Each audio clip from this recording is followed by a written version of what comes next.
What's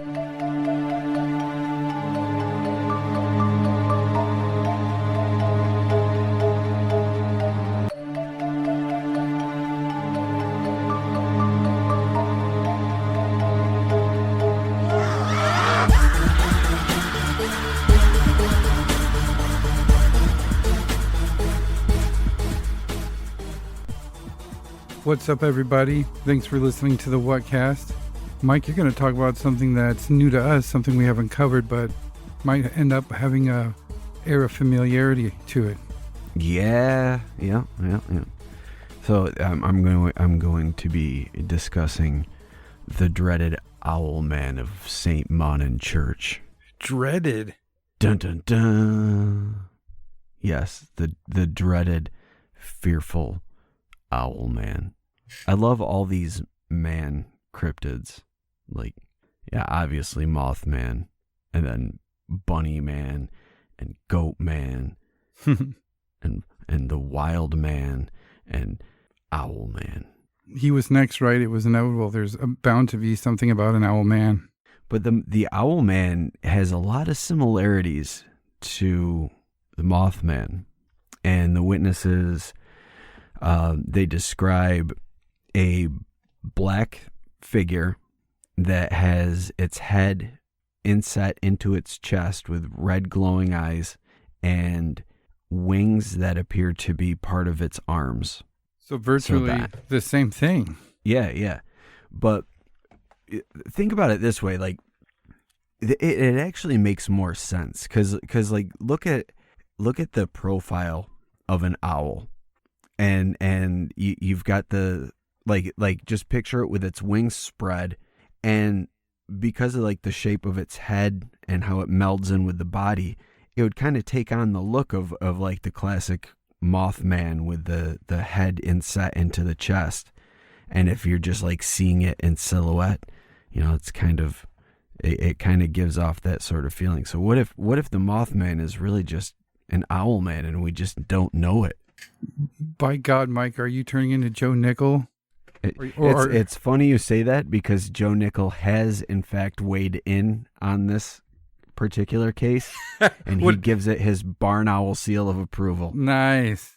Yeah. Another classic Joe Nickel summation of an event by blaming those goddamn barn owls.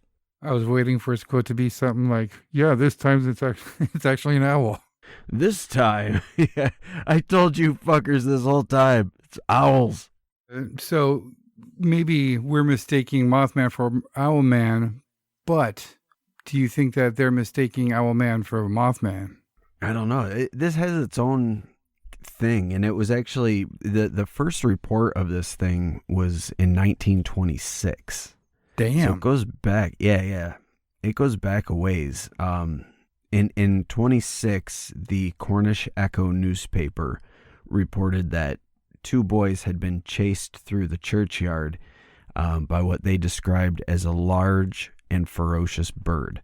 And the boys said that they escaped by jumping over a large steel grating and hiding behind it.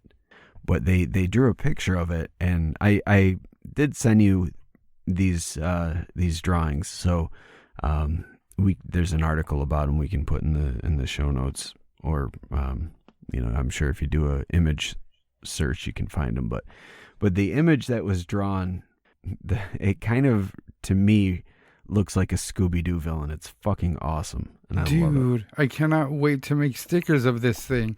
Well, the first picture they show in this article is actually kind of scary. Like, what in the holy shit is that? But the ones with the kids, the one that I'm talking about is the one with the it looks like it's got like Creature from the Black Lagoon ears. Yeah, it's definitely a fucking Aquabats villain for sure. It's so cool. But then it wasn't seen again. There were no other reports of it until 50 years later, in 1976.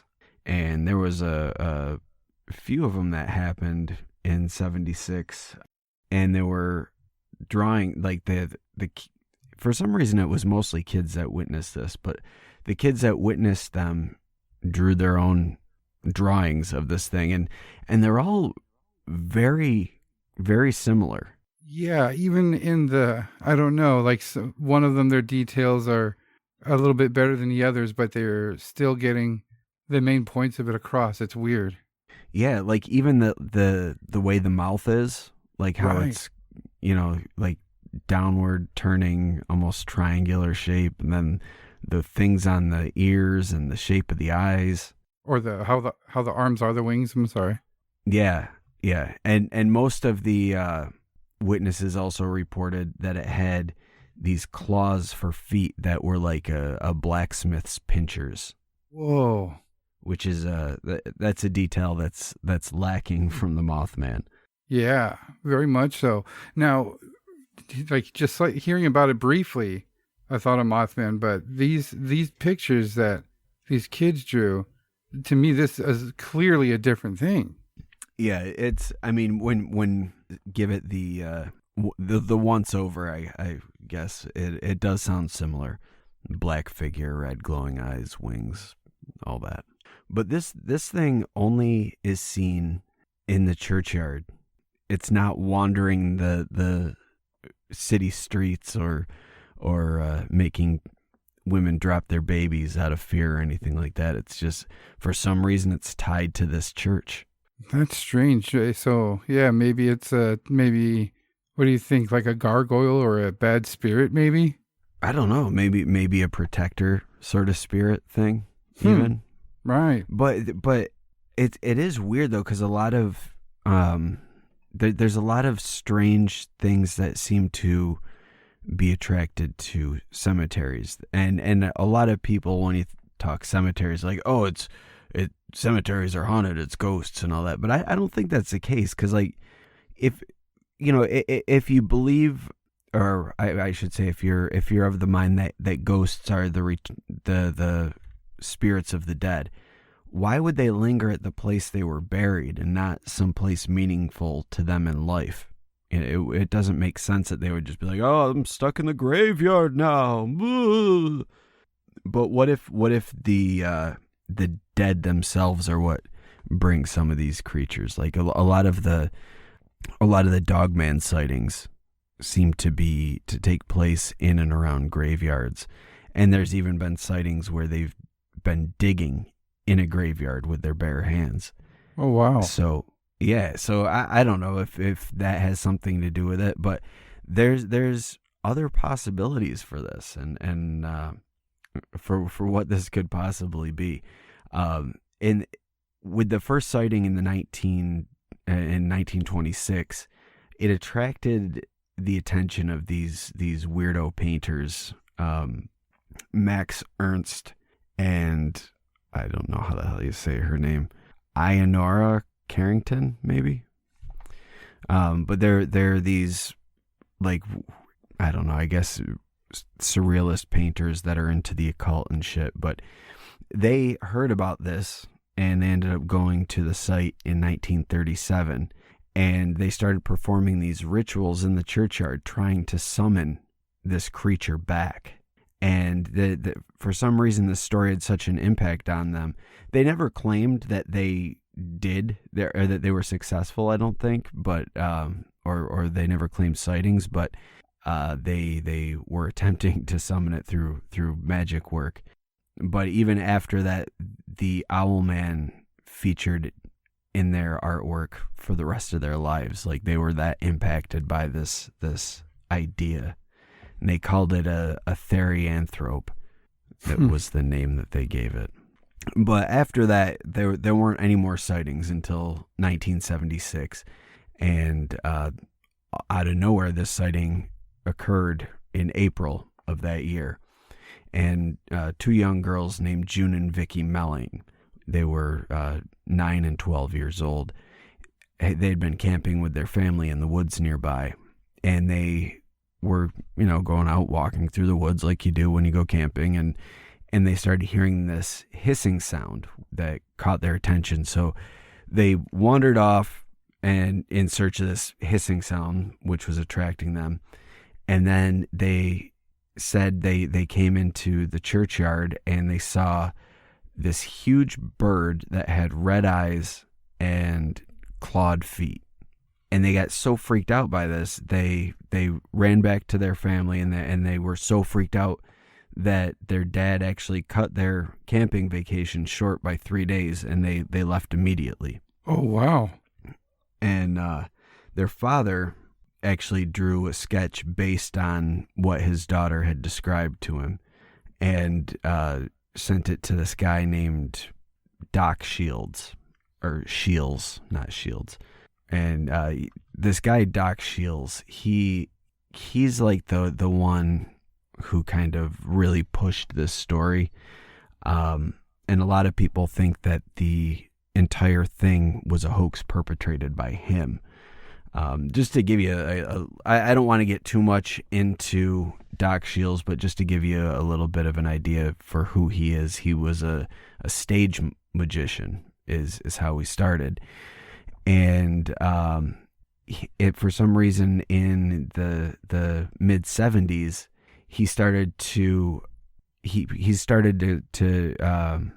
gain publicity for doing these monster raising events, where he would use magic and join in with a group of naked witches, and they would try to summon monsters. And his first big thing was trying to raise a creature he called the Morgar, and it was supposed to be a sea monster that he claimed was something that was a legend throughout history, but a lot of people think he just made it up and put this backstory on it. But he tied it. Remember that story of the boat that was torpedoed in World War II, and they saw that big crocodile monster thing? Yeah. He claims that that's what this is. Ooh. And around that time, there started to be sightings of this creature. So that was his first big thing. He was trying to summon the Morgar. But there have been sightings of this creature, I guess, this alleged sea monster off the waters of Lizard Point. Fitting name, I suppose. And there's been sightings up until, or as recently as the mid 80s, where a writer claimed to have seen the monster while she was walking on the cliffs overlooking Garen's Bay. But with all of these sorts of things, you're always it's not as popular as Nessie, but if there's tales of a sea monster, reports are going to spring up from time to time. So, there's always people that are claiming to see it, but there's never been anything substantial about it. But he, that's kind of like his jam. So when he heard about this report from the first witnesses, he kind of ran with it and made it this whole event, I guess. Like, it became, he was like the face of it. So all reports from that point on came through him. Okay. Which to me, that seems a little sketchy if you've got one guy who's claiming to have all these reports. Right, I'd agree, especially when he has like maybe like a good reason to perpetuate a story like that. Yeah, it seemed, and I guess he's not really involved in that sort of thing anymore. I think he still does stage magic, but he was the voice of the Mothman, or not the Mothman, the Owl Man for quite a while. And he had another group of witnesses that came to him 2 years after that 76 sighting. And they thought, the witnesses, when they described it to him, they said that they originally thought that it was someone in a costume just, fucking with them, basically. And so they were like fucking around and laughing like, oh, look at that guy in the costume. And then they said what it looked like was a giant bird, but instead of black, they said it was a silvery gray color, which I believe the Mothman was also described as being gray by some witnesses. Mm-hmm. And, as they got closer to it, they stopped thinking that it was someone playing a prank on him, because the thing leapt into the air, flew into the sky, and then disappeared. Ooh. And they said after it disappeared, there was this strange static noise that was coming from the trees surrounding the area. Whoa. That lingered for a while after he left. Whoa, that's creepy. Yeah, that's really fucking creepy. Oh, man. There were some sightings in the late 80s and early 90s by tourists as well. The tourists that saw it described it as only being 5 feet tall. And they said that these tourists claimed, or these witnesses claimed, that it had claws on its wings as opposed to claws on its feet. But she did, one of the witnesses from 1995 actually sent a letter to the editor of the Western Morning News and basically just gave her full report of what happened. So I'm not going to read the whole thing, but I'll read the part of the letter where she describes what she saw. She says, "I was walking along a narrow track through the trees, and I was halted in my tracks when about 30 meters ahead I saw a monstrous birdman thing. It was the size of a man with a ghastly face, a wide mouth, glowing eyes, and pointed ears. It had clawed wings and was covered in feathers of silvery gray color. The thing had long bird legs which terminated in large black claws. It saw me and rose, floating towards me. I just screamed then, turned and ran for my life. The whole experience was totally irrational and dreamlike." That's scary. Yeah. And her description matches the drawings from the kids. Right. Even with the one the father drew, from what the kids described, they're all seeing the same thing. Yeah. Yeah. And there's, it's weird to me. So if it wasn't all being reported through one person, I would be a lot more in awe of the similarities. But because all these reports are coming from one person, it makes me wonder, why. And it could be because he's the only one that's looking into it. Maybe that's the reason. Or it could be because he's perpetuating a myth, trying to, and maybe it's like because he's doing this monster summoning thing. Maybe it is a result of that, and not so much that he's summoning it, but it's like a tulpa effect where he's giving too much, or he's giving so much energy into it and calling so much attention to it that it's then kind of creating or manifesting this being that's only partly real. That's strange. We've heard about people, of course, trying to summon demons and all that stuff, and the Aleister Crowley stuff. But summoning monsters, have you ever heard of anything like that?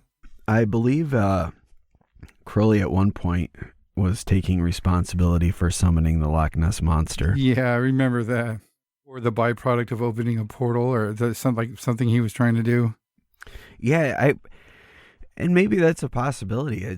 To me, that's like a very Lovecraftian sort of thing, where you get the magic ritual right, and you're perform the rites in the right area at the correct moment in time when the stars are aligned in just a very specific way, and then you can open that portal. And I know the Crowley thing, I think he was like working on that for like a week or something ridiculous, like just nothing but the summoning to I don't know if that's if that, I can't recall what the actual intention was, but it was to bring something forth. And he claimed the Loch Ness Monster was potentially part of that, I guess. But I've heard, what the hell, we were talking about something recently, and I can't remember if it was on the show or if it was just you and I shooting the shit about it. But these magic groups or occult groups or whatever doing magical rituals, trying to open portals or summon beasts forward. And it's something that I guess could be a possibility. And because to me, the whole idea with magic, it's not like in Dungeons and Dragons where you're blasting lightning bolts and shit. To me, it's pushing your energy into the universe and using your energy to get results from the universe. So if there is such a thing as another reality, and there is a possibility that we can open that portal to reality, then maybe using enough energy and intoning the right syllables at the right moment in time could weaken the veil. Yeah, most definitely. I mean, I think that happens naturally by itself. That's why we get a lot of the weird stuff that people report, a lot of the stuff we talk about. Mm-hmm. There has to be somebody who's tried to manipulate and control that. There just has to be, right? Yeah, or even, I know it's cliche at this point, but look at the Skinwalker Ranch. That's said to have been in the shadow of the Skinwalker, and there's the whole story of the Navajo Skinwalkers that cursed the area.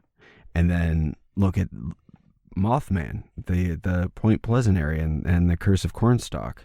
And it's the same thing. You've got all these. It wasn't just Mothman. There were a lot of other things that happened in that time period. And I remember we talked about all this shit that happened before Mothman, throughout the history of the area, like way back, going way back now. But these areas seem to have that sort of thing going for them. Like there's either a curse or some tragedy or something, and for some reason in those areas where that thing happened, the veil is a little bit thinner, and it allows weirdness to come through. Yeah, or maybe like kind of linking to what you were saying before, maybe it's like the Native Americans doing their rituals, which could have brought those things forth for them to control when revenge is needed. Or, in Point Pleasant, who's to say there wasn't some type of weird moon cult trying to summon some weird creature of the night? Yeah, maybe. I remember when we were talking about the summoning of creatures, when we were talking about the Lake Michigan Mothman. There was a group of witches that claimed responsibility for summoning him when he first started showing up. That's right. Wow. Yeah, that's weird to me, trying to summon an actual monster, and maybe it's a spirit or a demon to them, or certain belief systems. Who knows? Yeah.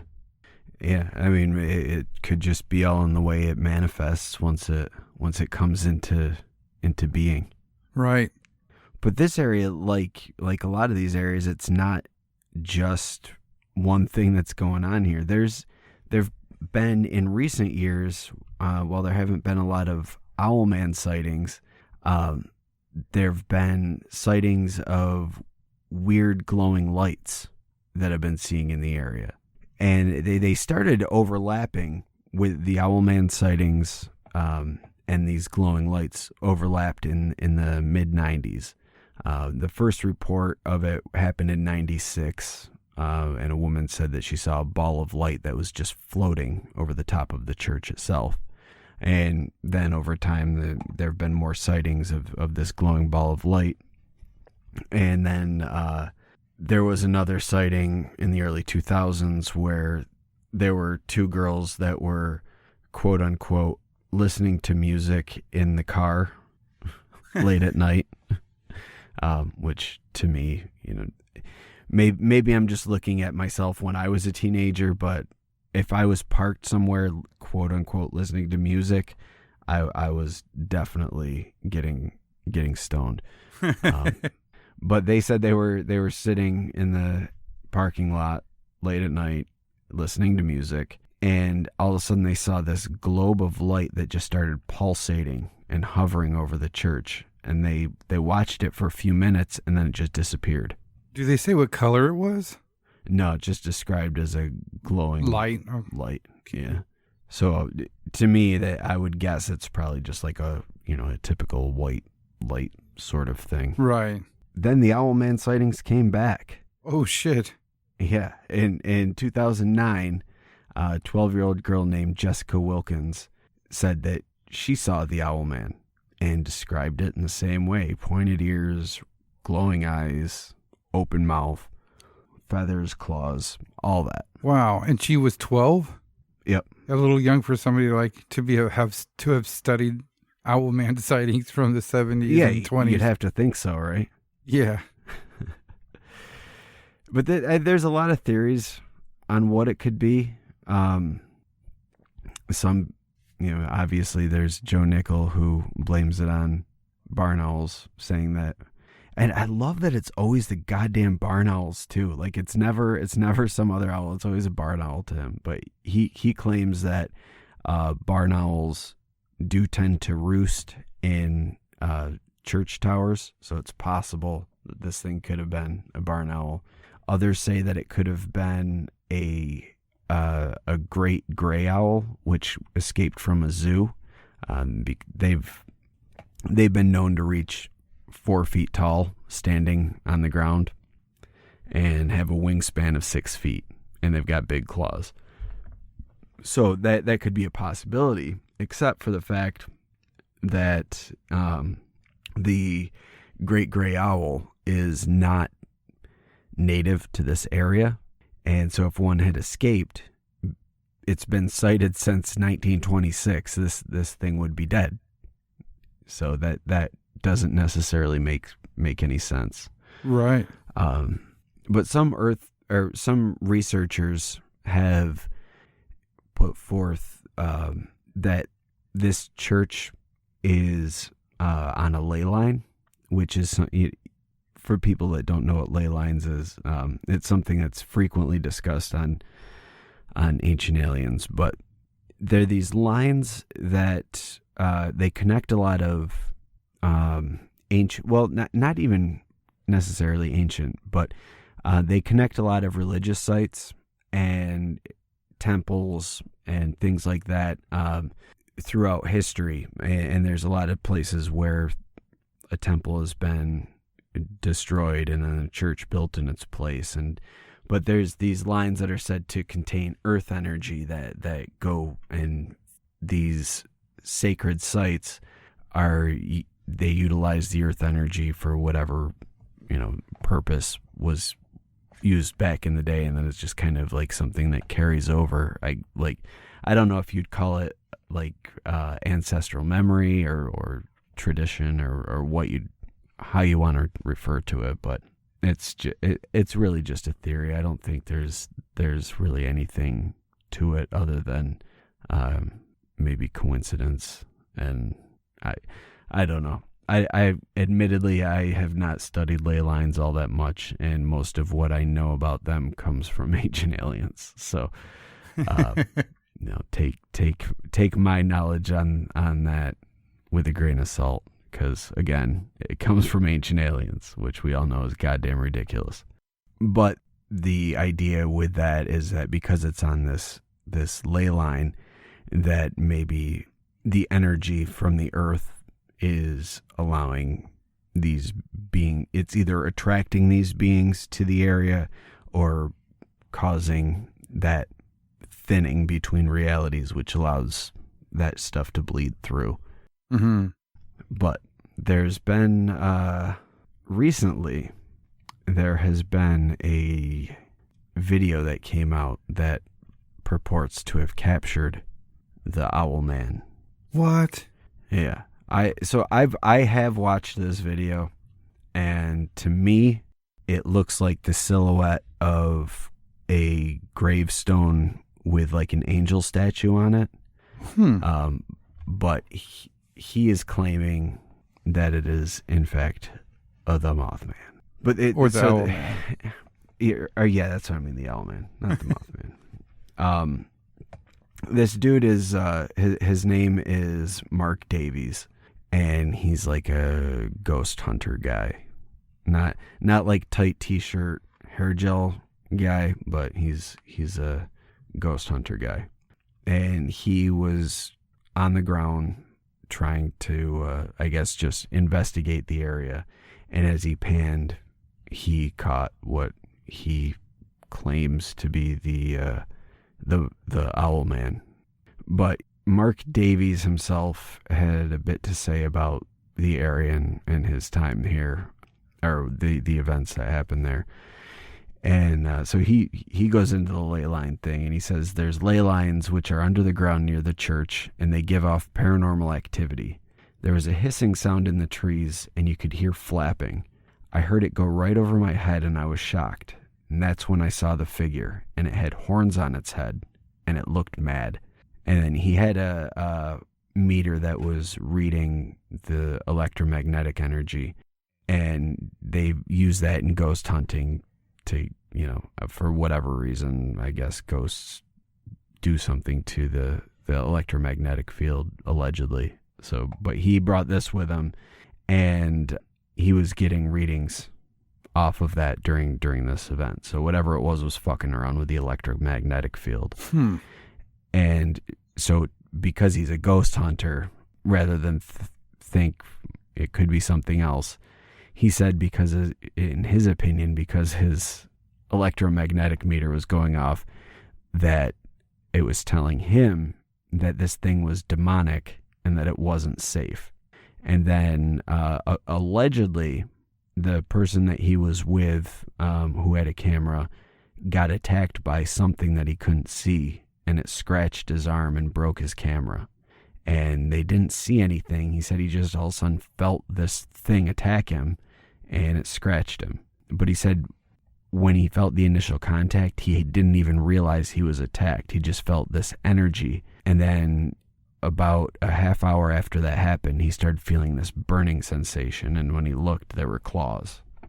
But he took the video, and to me, it just looks like a silhouette of a statue. But he claims that it was a winged figure with horns, which no one else describes horns, but witnesses do describe having big pointy ears. So potentially, in the dark, big pointy ears could look like horns, maybe. Or horns can look like big pointy ears.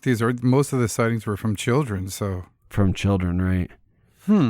Where can we see this video? I want to see this video. I will send you a link to it. Let me find it. 1 second. While you're looking for that, I wanted to tell you and mention to everybody listening that our buddy on Instagram, Let's Fish, already put a comment under our Rat Dog episode, the Weird New York stuff. And he said that... Oh, really? Yeah, he said that was definitely 100% a hairless groundhog. He's come across him before. I kind of thought that too. From just based on that picture, that's what I thought as well. But it's weird to me that the professor of biology wasn't able to point that out. Maybe they sucked. Yeah, maybe. I guess it doesn't look so much like a statue, more like somebody standing, and it's their silhouette. Oh, I see. Yeah, they look like they got something on their head. Yeah. Like on a second watch through it, to me it looks like those the Knights Who Say Knee with the fucking the square helmet and the antlers. Right, it looks like somebody's wearing a sheet that's like cuts off at the knees, and it's only like a Halloween toga costume, maybe. Yeah, or the Knights Who Say Knee.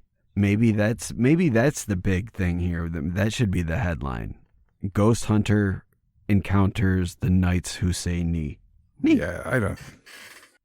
He was forced to bring them a shrubbery and cut down the mightiest tree in the forest with a herring. Yeah, that video is a little questionable. I don't. That looks. Yeah, I mean, really, when you break it down, pretty much everything about this story, except for the original sighting, is questionable. Right. I appreciate the same description from multiple people, though. I think that, up into the 2000s, we're talking about this thing being reported. I don't know. Again, we've talked about it works in some cases, but in a modern world, a giant monster flying around here is not like the best thing for tourism, probably. I disagree. I think it's one of the best things for tourism. Like, look at all the places that boast their own monster. There's always tourists coming for that.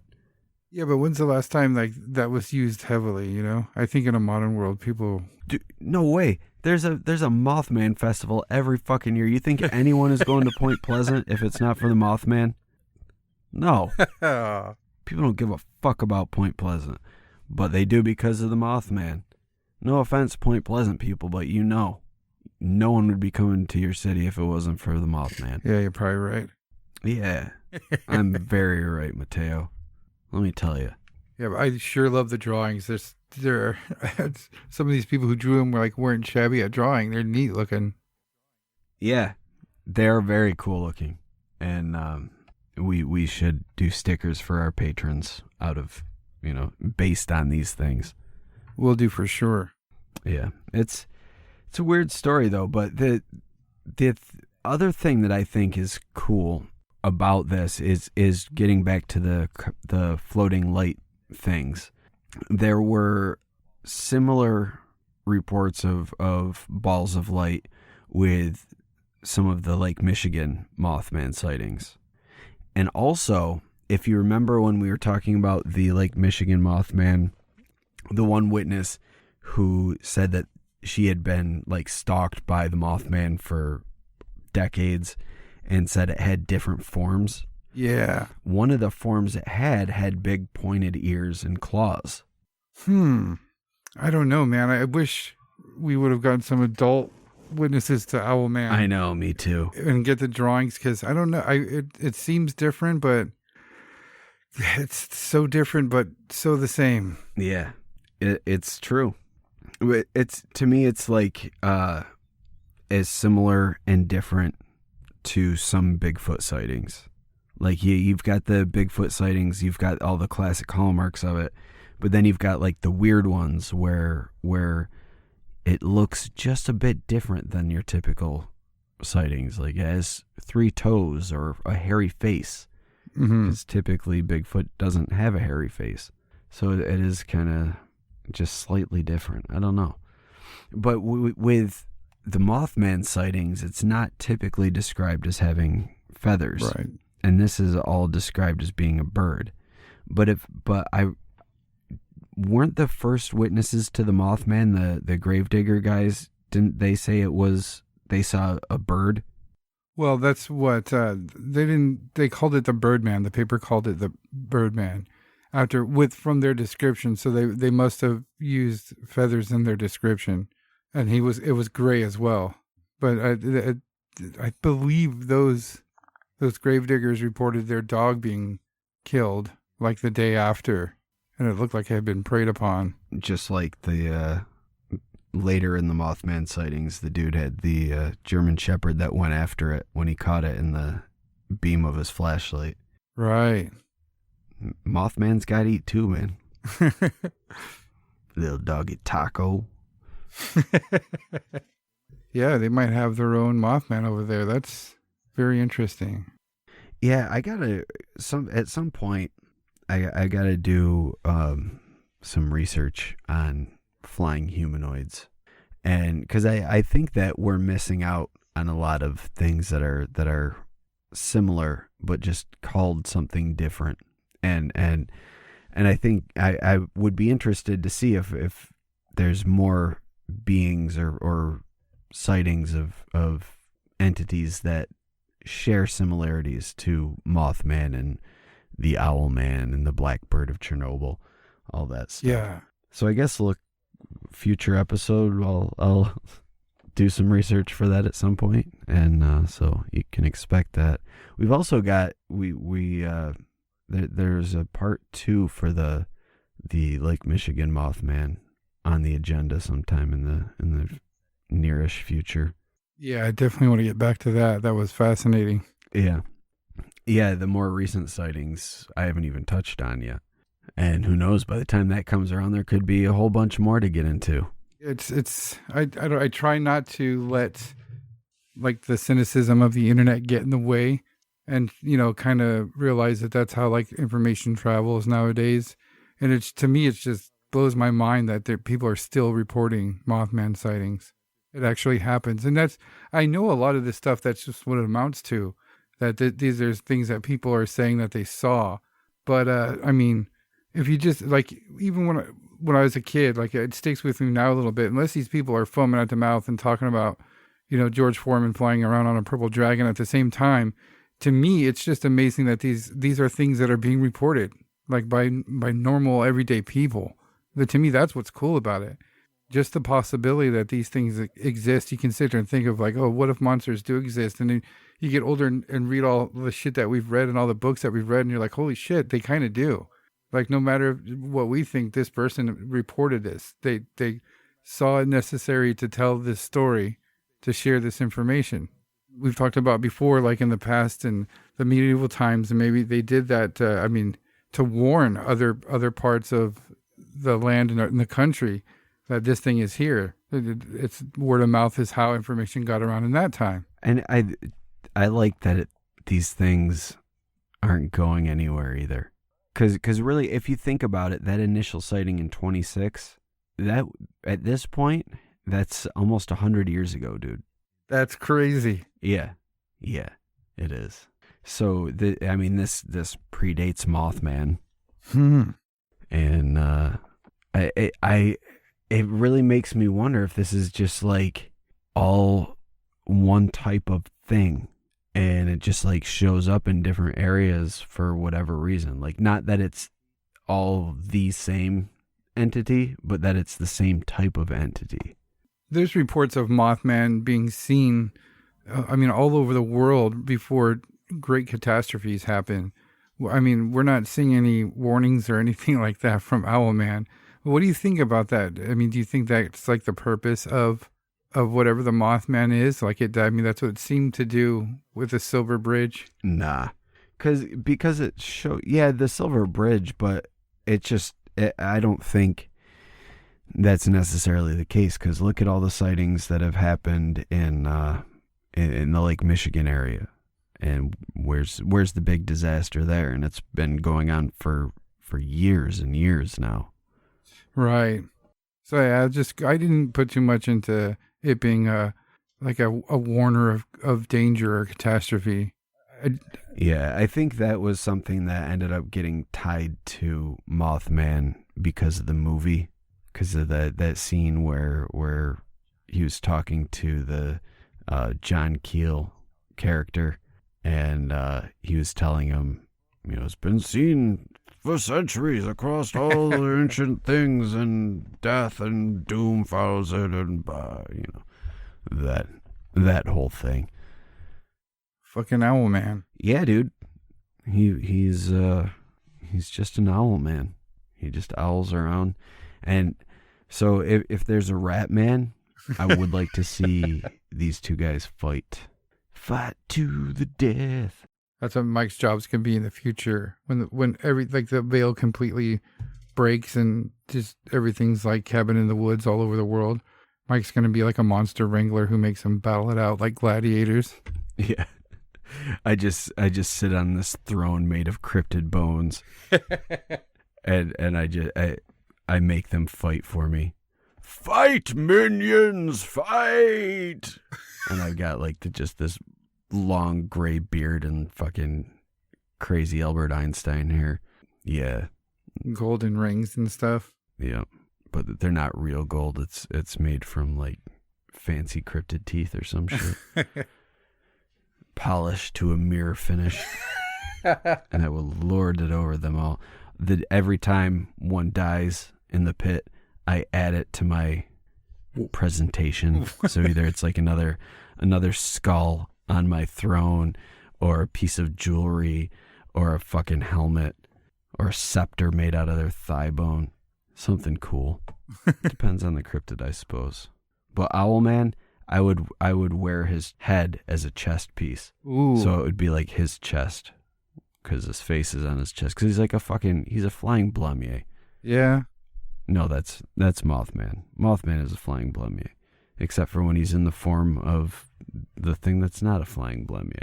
The drawings of that they have, even the one the dad did for the kid, you can see that there's like one of the kids' drawing, it definitely has its head and its neck, and there's one where like it just doesn't have a neck, but you can kind of tell that's the best the kid was trying to do with conveying something that he's never seen before.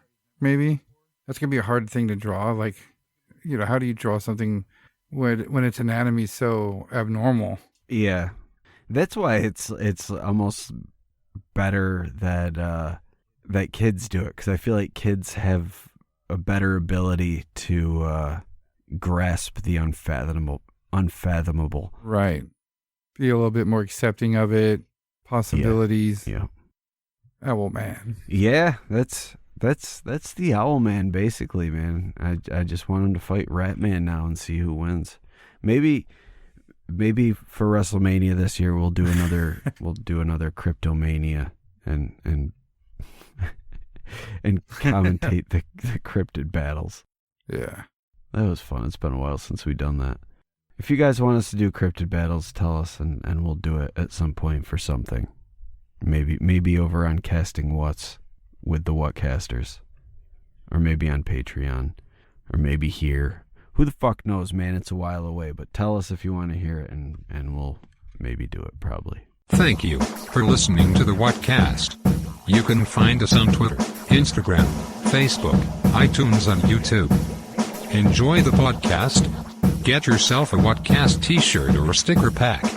Who was that dude on that one episode? Try the links in Homie's page. All this and more can be found at www.thewhatcasters.com. Thanks again for listening and have a great week.